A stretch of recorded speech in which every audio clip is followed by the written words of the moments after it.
As you may already know, I'm going to talk about studying in the US, academic life, and working there. I'll try to speak English and Armenian. My presentation is in English, but we'll mix both. Um, as a rough outline, we're going to talk about American college system. Some of you may already know since you already got accepted to some of the colleges. We'll talk about US classroom culture and then about academic studies. We'll move on to campus resources and some of the buildings that are in campus.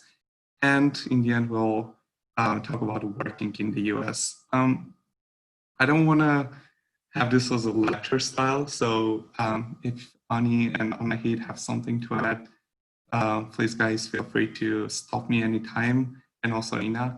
And then, yeah, or everyone else, if you have any questions, feel free to stop me and ask anytime, right? So some of the key terms to cover, probably you all know what are credits and units. You need to, every class you take gives you some credits. And then depending on your program, you need to have certain amounts of credits to graduate. Units and credits are typically the same thing, they mean the same. For bachelor's degree, it's usually 120 credits. For master's degree, it varies, but usually it's 60 credits. Yeah, so make sure to choose your classes wisely. The credit should be from certain subjects in order for you to graduate from the specific major. Speaking of major should be the main area you are focusing on while studying. A lot of colleges are offering double majors. Double majors are not really flexible in terms of selecting some elective courses, but for some people that might be a useful option to take if there are two areas that you are interested in. And if not a major, you might select something as your minor, and minor would be not as big as your major, but you are taking the main courses from this subject, but you are not going as deep into it. The concentration and track, depending on a college, they might have a different wording for all these terms. My college calls it concentration. Some other colleges I know call it tracks. Others might find another word for it. But it's usually like your last 2 years of studies in bachelor's degree. It's when you already have your major, you took all the courses, like main courses, but then you want to go a little bit deeper into sphere, and then you select something specifically to focus on. It's narrower than your major, because major can be very broad, like computer science or biology. But concentration goes like specifically, for example, software development or math or something like this. And a capstone and thesis, it's going to be your final paper in the end that you need to have. Some colleges are flexible in terms of this capstone. Some might require you to have like 10,000 word paper, or some would be flexible and ask you to maybe have some kind of a project, and you don't need to have a paper, but you can do a project, big project. So yeah, I guess like all the details you can ask from your college, and of course your college's website should have all this information. Any questions so far? Yeah, I have a question. Yep. Yeah, so I was thinking about switching majors from mechanical engineering to industrial engineering. How exactly do you do that? And is it possible to do that in freshman year? Yeah, I think the American educational system is super flexible in terms of majors and minors, and it really your major really depends on the courses you are taking. So although maybe you are accepted into that college and you need to take classes from that college, I believe the college should be flexible enough for you to just switch between the courses and select something that might not directly relate to your major. For my case, I was required to submit my final major selection by the end of the first year, but then until the third year, I can still like drop and select courses. So probably Ani and Anna can share their experience with majors also, but business wasn't my major until almost the end of the second year. Only on my third semester of college, I was like, business sounds interesting. Should I take some of these courses? And then I ended up taking some of the courses and now it became my second major. So far, I might drop it. You never know. So yeah. Yeah, because in industrial engineering and mechanical engineering, in freshman year you have almost the same courses, except maybe introduction to the specific type of engineering. Yeah. So I guess it will be easy to switch majors between those two. Yeah, I believe also like you should have some general education credits. So a lot of universities are trying to give this general education courses in the first year to students, so they'll have time to again decide and rethink about their majors. So yeah, I believe like also you're gonna have a counselor, academic advisor in school. So all this like major changes and stuff, you should talk to him or her and then yeah, brainstorm with them to see how you can do this. But I believe it should be possible unless your school has some specific restrictions about this. Yeah, Arjan, you're completely right. It is possible, and more than, I don't know, 90% of universities provide this opportunity for the undergraduate students. And until third year, you are welcome to change your majors, to switch from one to another, to decide the best major for you. So you can do it definitely, but you need to also get some advice from your counselor, like international student counselor or advisor, and they will advise you how to do it wisely. Meaning there will be general courses, as Ara told you. You can take them, then little by little switch your major from one to another. Yeah, okay. I guess the way I see the courses is like there are different levels of courses. The first level would be just like general education courses, would be introductions to your major courses, and then it will go a little bit deeper, junior year courses, which are usually already concentration courses. So as early as you finalize your major, as easier it is for you to like schedule all your courses and stuff. Because usually like maybe sophomore year courses, also the introductory courses, for some majors, it would be the same.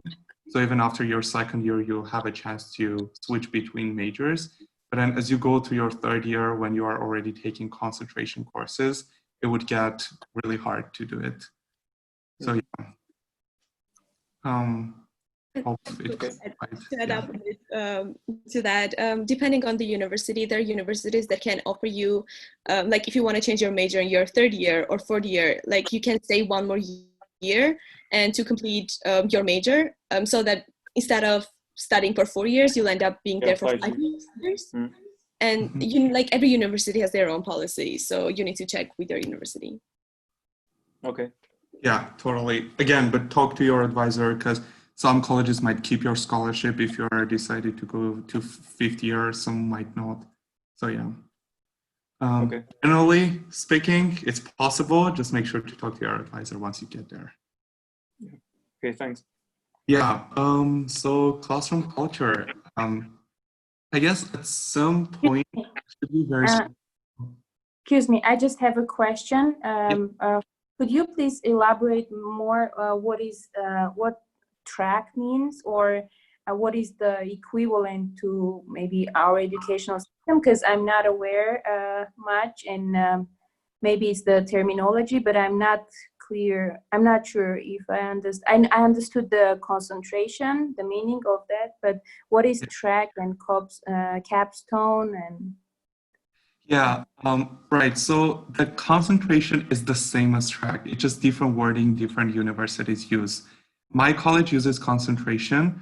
So it's technically a part of your major that you are really want to focus on.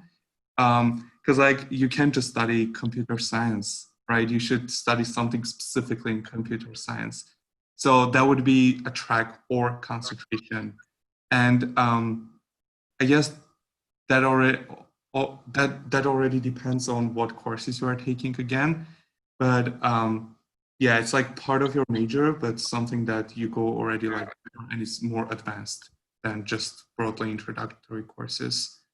I don't know, Anahit, what your college uses for these terms? There's concentration. Just to translate for you to understand it better. So հայերենում մենք ունենք մասնագիտություն եւ մասնագիտացում։ Այդ track-ը ու concentration-ը այդ մասնագիտացումն է, որը մի քիչ ավելի նեղ է, քան թե մասնագիտությունը։ Yep.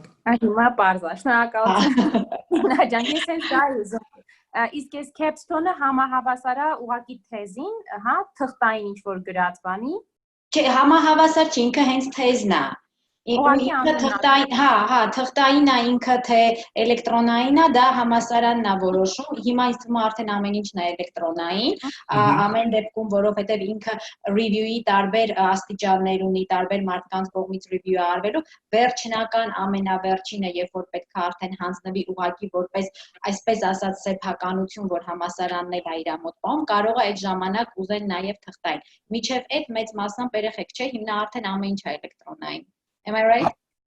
Հա, ու այդ է ասում capstone thesis-ը այդ չգիտեմ դիպլոմային կամ թեզ հայերեն տենց է, բայց American college-ները, at least իմ college-ը մի քիչ ավելի flexible են, պարտադիր չի ինքը 100 էջանի տենց հետազոտություն գրասին, կարող ինքը մի հատ մեծ պրոյեկտ լինի։ Կարող է բիզնեսում սովորող երեխան իր capstone-ը որոշի ինչ-որ բիզնես բացի ու դա կարող գնա capstone-ի տեղ։ So again, I guess depending on a college, they try to make it as flexible, but in most cases, it's usually the paper. Yeah. Շատ շնորհակալություն։ Հիմա արդեն կներեք, որ ընդհատեցի, հիմա արդեն շատ պարզ է։ Մերսի։ Չէ, ընդհակառակը շատ լավ է, որ այս տիպի հարցեր եք ունենում, որտեղ այս հանդիպումը հենց դրա համար է։ Ավելի լավ է հիմա ունենաք բոլոր հարցերը մենք դրան պատասխանենք, քան թե սովորելու ընթացքում միշտ բան է, արդեն լարվածություն է առաջանում, ձեզ թվում է թե բոլորը գիտեն, մենակ դուք չգիտեք, ու դա միշտ ավելի խանգարում է կրթության այդ ընթացքին, հա։ Հենց որ ինչ հարցեր ունենաք, երեխեք ջան, բոլորը հանգիստ տվեք։ Arajan, okay. So I was going to talk a little bit about classroom culture. Depending on the course, depending on how many people are interested in the course, how many people are taking the course, how popular the course is in your college, it can be a super small seminar-style class, maybe 15 to 20 students, or it can go up to big lecture rooms, about 200 students or something. Personally, I prefer taking small courses because I get to know my professor better. I'm more into the course and I get to ask all my questions and, you know, it's just easier. But there's definitely possible for you to be in a big lecture rooms with a bunch of people taking the course. So as I said, you want to make sure you choose courses that you actually need in order to graduate. So just don't randomly go and choose courses, but plan ahead for depending on your major or concentration or minor, you want to know what courses you are taking, because I know a lot of my classmates would take a course and then they realize they're not really interested in it, and then they'll drop it, and then they'll take another one. And then in the end of the day, the minor they wanted to do or major they wanted to graduate with, it wouldn't happen because they didn't wisely choose their courses. So yeah, talk to your advisor when it's time to register for the courses. And then do not be afraid to attend office hours. I can't stress this enough. It's super important. Your professor should be the best people to talk to about the course, about papers. I remember the first semester, I would read academic scholarly articles, and sometimes I wouldn't even really understand what it says because the language there is so different. And I would just go to my professor's office hours. We would sit down together and he would literally just go through line by line with me, and then would try to understand what it tries to say. And then I don't know, it's really important to know your professors outside the classroom. I even went and had a coffee with some of my professors, and you chat about a lot of stuff. And in the end of the day, you might need some recommendation letters from them, or it's just sometimes amazing to talk to people who have a lot of accomplishments, because usually if they're a professor, they would have a lot of like accomplishments and published papers.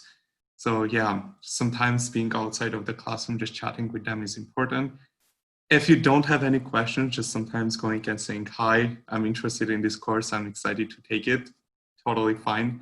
I understand you might not do it with Armenian professors because that would be weird, but in the US it's totally okay. And professors are actually super happy.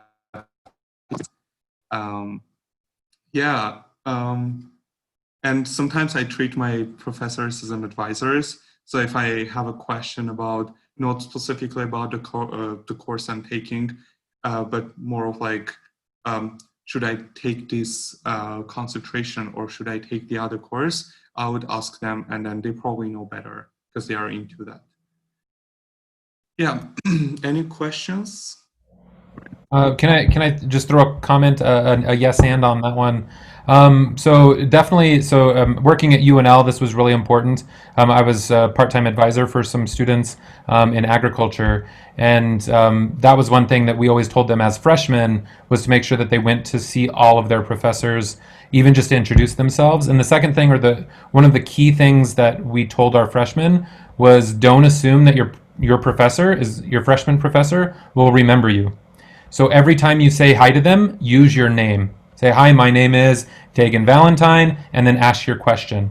That's going to help, like towards the end of, at the end of the semester, when you need to ask a question or you need help, and it's in an email, they're going to remember you because they heard your name a couple times, but they're not really going to remember your name. A freshman professor has, 300-400 students that run through their classes. So use your name when you say hi to them, and say hi to them. Yeah. Yes, especially Armenian names.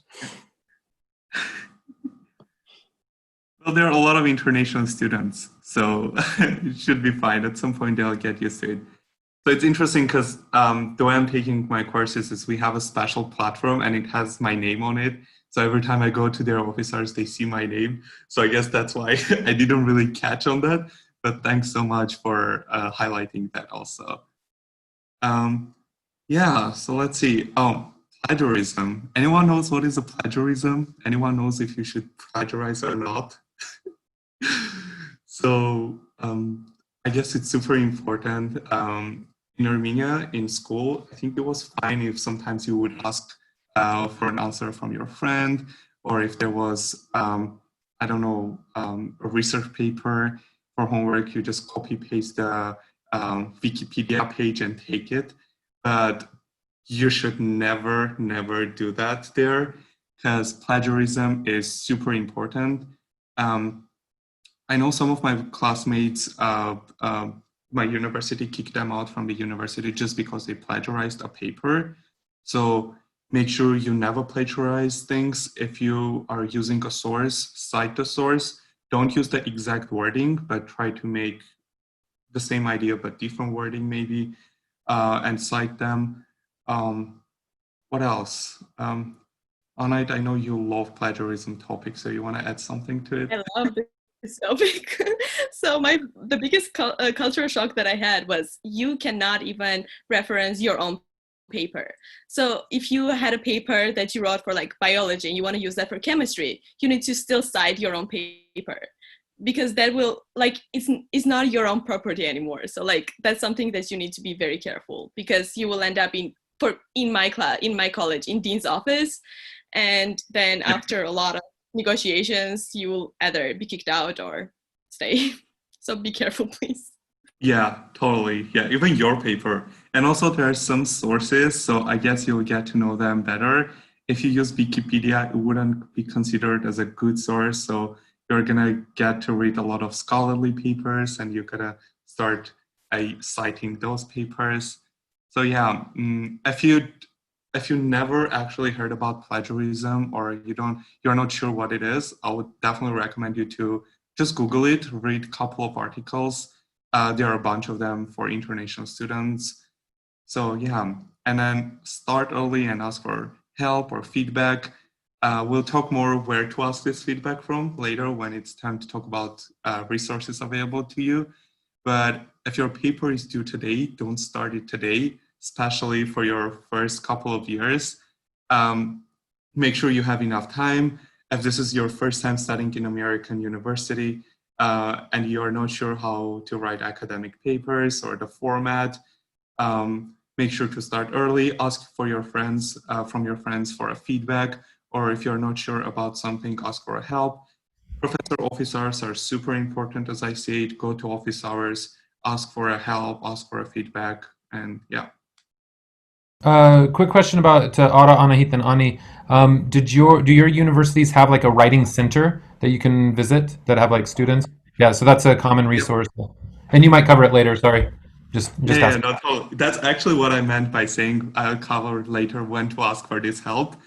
But yeah, I guess Anahit was gonna say something. Well, if you're gonna talk about it, just like I'll wait. I was just about to tell like what writing center is, but Yeah, sure. So Yeah, we'll get there. But yeah, so start early. Make sure you have enough time to write your papers, because papers are super important. At least for me, they are heavily graded, and they are a big part of my grade. So yeah, and then submit on time. If the deadline is today, don't submit it tomorrow. If it's electronic, you might not even be able to submit it tomorrow. And keep your work professional. The professionalism, I think, is key to everything, starting from communicating to your professor to writing the papers. Make sure you have proper citing, make sure you have proper titles. Don't forget to put your name. Don't submit a paper with another professor name or another course title, because that happened to me. I forgot to change course title. So just don't do this unprofessional stuff. Yeah, any questions about this plagiarism and all this Yeah, stuff? so I just wanted to ask about the sources and should I put the sources at the end of my work, or should I just put them like under the text?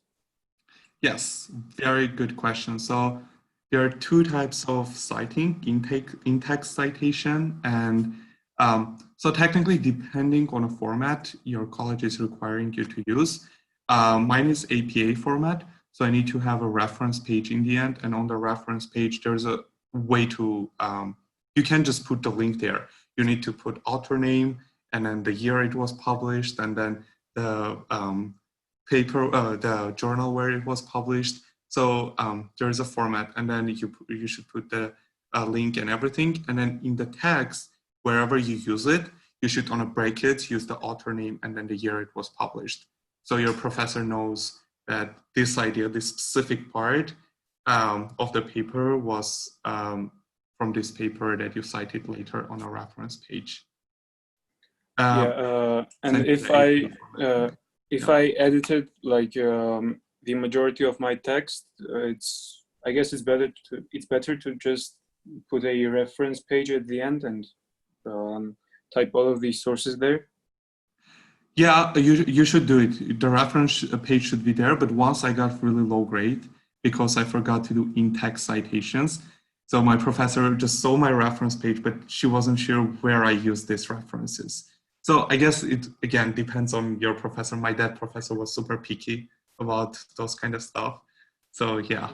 Yeah, so you had to specify which page, what text you used from which article. That's it? No. For example, I used Anahit's biology paper. So I put on a reference page that Anahit 2020, this paper, this article from this. But then on the text, when I'm saying, as Anahit mentions on her paper, after the sentence, I would say Anahit 2020. So the professor knows that this specific part is from that reference. Oh, okay. Yeah. I'll send you APA guidelines if you want. Yeah, that would be great. Yeah. So online education, I might not be the best person to talk about this because my college is not online, but we take all the classes virtually because we have a special platform designed for studying for my college. And I just wanted to give you a couple of tips. So virtual classes and online classes, there are two different terms. Virtual classes would be when you are taking your normal course, which is designed to be taken online, meaning that you are actually going to class with your computer, you have your camera on, professor is calling on you, you should pay attention. While online classes are more about like, it's I would say it's maybe a little bit on your own. So professor would put some resources there. There might or might not be live sessions that you have to attend. A lot of online courses that I know don't have live sessions, so you might just need to watch recordings of the videos, and then you need to take tests. I'm just thinking, I think a lot of you who mentioned that you are going to take classes online, you are going to take virtual classes. So there are going to be actual live sessions that you need to attend. And yeah, and then treat those classes as normal classes. Make sure you have camera on, make sure you have microphone on. As I said about professionalism, this is super important. Professor seeing Anahit with camera on and participating actively in the class is gonna have another opinion about the student than a person who just has his camera off and never said anything during the whole session. So yeah, it goes back to professionalism, hashtag professionalism, I love it. Yeah, and then actively participate in the classes, make sure you raise your opinions sometimes, and and then make sure to practice some time management, because you might be like, oh, it's an online class, whatever, but you might need to do a lot of readings for it. You might need to spend a whole day on assignment for that, or you might need to prepare for exams. So make sure you manage your time properly. All right, important buildings on campus. International Student Office, I have it big because I feel like for all international students, this should be the office they should know well. They should go there just because they want to go there, and this should be the place for them to meet fellow international students. So yeah, have really good relations with your international student office employees. You're probably gonna go there a lot because you're an international student. And this is the place you might actually find jobs or internships or friends. So yeah, I love this office a lot. So I spend a lot of time there. There is a Bursar office, which is more related to financials and payments. These office names might be different for each college, but I just chose the ones that we have. Enrollment and housing is more about like your enrollment status, and then the housing, if you're living on campus, this is the place that gives you housing and arranges all the stuff. Career services is super important for us. This is here are the people who review your applications, provide feedback about resumes and cover letters, help you find a job or internship. And then student clubs would be more student-oriented stuff. So if you're interested in about a specific thing, you might check out in your university's website if they have student club. Usually during orientation, they are having student clubs presented there, and then you can sign up for the ones you're interested in. But also you can open your own student club. If there is something you're passionate about and there is no student club for it, just go for it, open it, and then invite people. That's a good extracurricular stuff to do. And health services, there's usually a building in the university. There might be some doctors. It's not a hospital where they can do surgeries and stuff, but there's usually some small building for some minor health stuff. Yeah, and then here we go, the resources. So International Student Office, again, should be the main point for you to refer for any questions that you have, because here are the people who would know most of the answers to your questions. You'll have academic advisors, and a lot of colleges give you another advisor. I have actually two advisors. One of them is academic advisor. The other one is just general advisor who is helping me for a lot of stuff. So go to your academic advisor when you want to select courses or you have any academic questions. Yeah, and then student clubs, as I said, career services I talked about. Writing centers are kind of places for you to go. It's like a group of students who are writing the papers together, or if you need a feedback or you want someone to read your paper and provide you with a feedback, how it is, and help you to make it better, this is the place where you would go. So on a previous slide, when I said make sure to start and ask for a feedback and help, this is where would you go to ask for that feedback and help. So make sure you know where is your writing center on campus. Usually there are students in the writing center helping.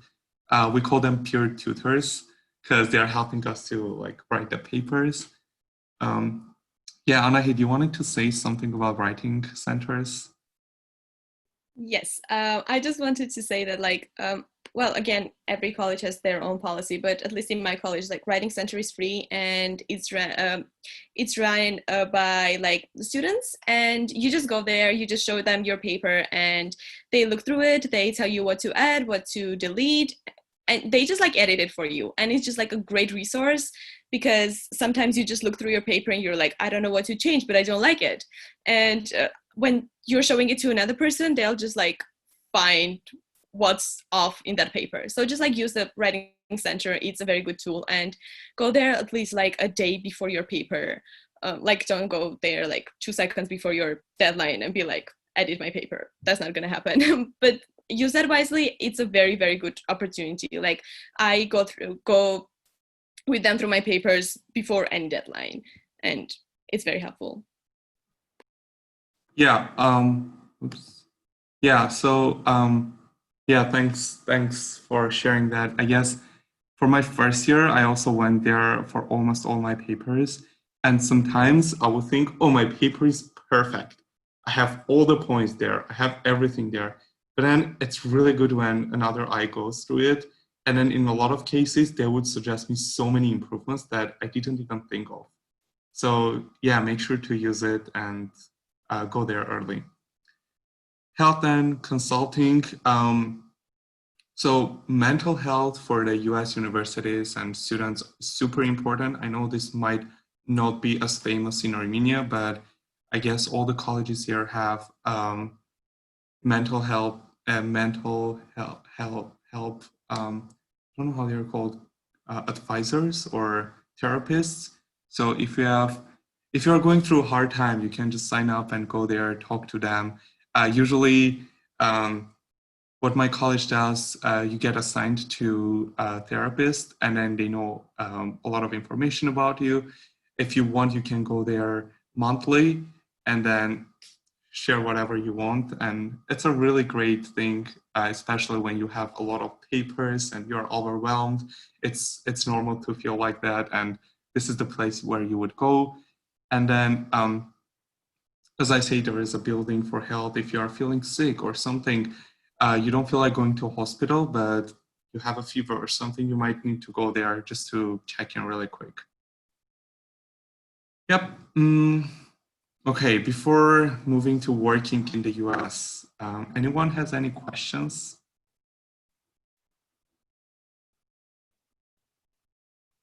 Nope. Yeah, so I was just searching for jobs that are a bit like linked with my education and my major, especially. But I didn't find any for freshmen. So are there like more jobs for sophomores or juniors? I don't know. Yeah. Oh, well, yeah, that's a really good question. So I guess as you get closer to your graduation, as many jobs appear for you, because like a lot of companies don't really think that freshman students, because a lot of companies, to be honest, want their intern to be advanced in already some stuff. And usually the freshmen are taking introductory courses or general education courses. So there might not be professional jobs, but there are definitely other types of jobs. Can be a camp counselor or some administrative stuff. So there should be some jobs, but depending on your major, it would be hard to find really professional jobs. For me, finding a software engineering job after the first year and second year of college is really challenging because a lot of software engineering jobs goes to juniors and seniors. So yeah, I agree that as you get closer to your graduation, it's easier for you to find jobs, but it shouldn't discourage you to find other types of jobs. Yeah. Okay, thanks. Yeah, so I was gonna talk about working in the US as an international student. You are allowed to work there, but there are some restrictions. So you want to make sure to follow all these rules, otherwise you might lose your F1 status. So when the school is in session, you can work up to 20 hours per week. Don't work 20 hours. And then during your first year, you can work only on campus. So don't try to find a job outside the campus for your first year. If your DSO finds out about all the stuff that you break, you might actually lose your F1 and you need to depart the country, and then you'll be kicked out from the college. So it's better to be on a safe side. If you find a job, make sure for the first year it's on campus and then it doesn't exceed 20 hours per week. And but during holidays and during vacations, you can work up to full-time on campus. Yeah, so CPT and OPT. Starting from second year, you can also work outside of your, actually after the first year, even the summer after your first year, you can work outside campus. And if you are going to get any external opportunity, you want to make sure to apply for CPT, which stands for Curriculum Practical Training, if I'm not mistaken. So it kind of, it's going to be on your I-20, on the second page of your I-20 approved CPT, which allows you to work for any company that accepts CPT, and you can work up. While the OPT is something different, and it's after your graduation. OPT stands for Optional Practical Training. So once you graduate, and if you find a job, you can stay in the US for up to 1 year and work for any company there. Important thing to note, the CPT and OPT both should be directly related to your major. So if I'm studying computer science, I cannot go work in agriculture unless I find some way to connect it. So for CPT and OPT to be approved, it needs to be related to your major. CPT is usually approved by your DSO, designated school official, who issued your I-20. So within a week, if you find a job, you can just tell him or her, I got this job, can you approve my CPT? I want to start working. And it should be approved pretty soon. But for OPT, you want to apply for at least like 6 months earlier, because the government is the one approving your OPT, and it's going to take way longer time to be approved. Yeah, before taxes, any questions about CPT, OPT, or working? Usually a lot of international students, oh, go ahead. So I didn't know that we can work off campus after our first year, because I thought as long as we are a F1 visa holder, we're not allowed to work off campus at all. Is it a thing? Yes, after first year you can work. Oh, wow, okay. Yeah. I did not know that. Yeah, first year you can't. First year there is no way you can do it. Okay, perfect, nice. I don't know, Ina would probably know this. I'm pretty sure you can work after first year, you can work out of campus, and this is exactly the CPT that you need to do, and also it should be related to your major. Oh, yeah. So it's CPT when I'm working off campus. Oh, yeah. Okay, that makes sense, okay. Oh yeah, you need to have you don't need CPT and OPT only when you are working on campus. That's the only way you need it. If you are working for any other company, you need, in the US, you need to have CPT or OPT approved. And OPT again is usually after graduation. CPT is during your studies. And be careful, there are some laws, like you cannot, if you do CPT for more than 12 months, you might not be eligible for OPT. So make sure if you want to apply for OPT, make sure you arrange your working in a way that you'll still be eligible. And for certain majors, specifically computer science and natural science and STEM subjects. Engineering, the same that Vladimir is going to pursue, right? Yeah. Yeah, you can extend your OPT for up to, I think it was 3 years, but recently they changed it to 17 months, which is less than 3 years. So it's just 2 years and 2.5 years or something. So yeah, before it was 3 years, now it's less than 3 years, but you can extend it a little bit. And just I have a question. Sorry. I'm sorry. I was just asking, we can only do CPT once, right? Throughout our college year. No. You can No? do CPT like 8 times, I'm 10 so days. confused. Okay. You can do CPT for 1 summer, and then if you get another job offer during your academic year, you can again apply for CPT. Or the next summer you get another internship, you can again apply for CPT. Just make sure you don't exceed 12 months in total for CPT, otherwise you won't be eligible for OPT. Gotcha. Thank you. Thank you. Thank you. Yeah. And another, just a bit also like to add what Ara told you, just to be sure that you also know all the information about the timing, how soon you need to apply before, because it may take time before you get the permission, and you not need to also be in line with the work that you are going to offer and the permission that you will be given. So that this is the timing that you need to also double check with your office and with the employee. Here comes International Student Office again. Yeah. There for everything. And yeah, usually CPT, as I said, DSO, if you go to them with your job offer and everything, they should just sign your I-20 really quick. But OPT takes like a really long time, like more than half a year. I'm sorry, and what about LLM students? As you know, LLM is 1-year program for law students. And during that time, can they work outside of the campus, find work outside of the campus? Do you want me to go ahead? Because LLM is a master degree program. Yeah, I know, it's a master. Yeah, and Ara, what we talked, it was mainly about the bachelor degree program. But for the master degree program, you can work studying for the first year. So just also you need to figure out whether you want to work at the campus or out of it. But you can do something definitely. But again, you need to go to the Office of International Students and figure out what kind of job are you allowed to do, because you know law is something more specific, and there is in order to practice in a sphere of law, you should know also the US legislation very well. So I guess that should be some restrictions for international students to practice law, but you can do it generally, just to be sure what kind of jobs. I got it, thank you. And to add on that, generally to work in the US, you need social security number, which takes time to get. So if you get a job offer, you need to apply for a social security number and then accept your job offer. So all these instructions your international student office should be able to give you.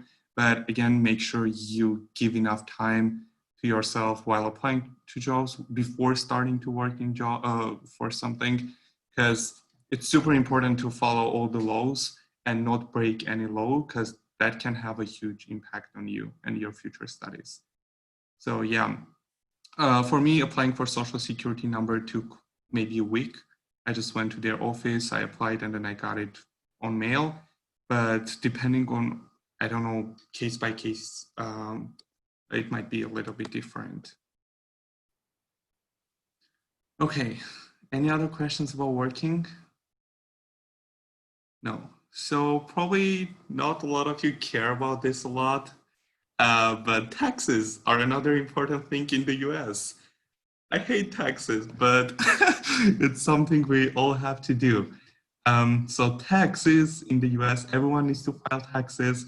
If you are working for for any company in the US, if you are studying in the US, you need to file taxes. If you have any kind of scholarship, I had Opportunity Funds scholarship from American consuls. I had to file that also. Some people forgot to file it, aka Anahit, but that's fine. But yeah, make sure to file all your taxes by April 15. That's the tax filing deadline in the US. And usually you need to file for federal tax return and state tax return. Some of you might not actually be required to file state tax depending on your college or depending on your job.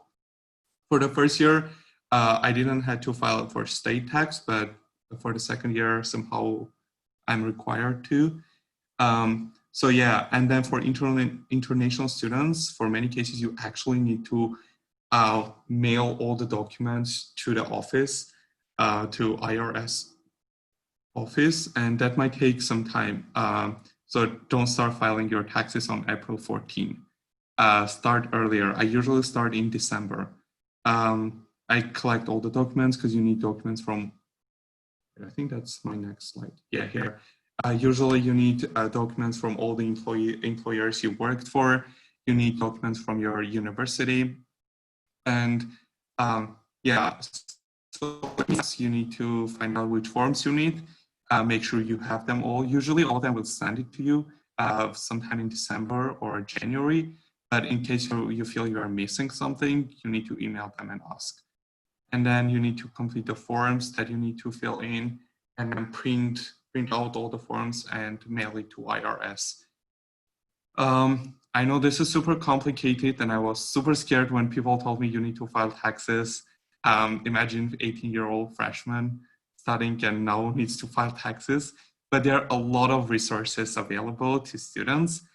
Specifically, I use SprintTax. My college has a code, so usually you need to pay to file taxes, but my college pays for all the students, and then I just use the code and I submit it for free. You go there, you say what papers you have, and then you insert all the information, and then it automatically files all the taxes for you. And the only thing you need to do is just print out the forms, sign them, and then ship it to IRS. My school uses SprintTax. I love SprintTax because it's super simple, but a lot of other colleges might have another preferences. I don't know, Anahit or Ani, what you guys use to file taxes? SprintTax. SprintTax? Mm-hmm. Yeah, it's super simple and pretty easy to do. So as I said, you need to file taxes for the job you have there, for your scholarship, if you have a scholarship, or for any income, any source that you get there. But that doesn't mean you have to pay all these big taxes. There is tax treaty with different countries.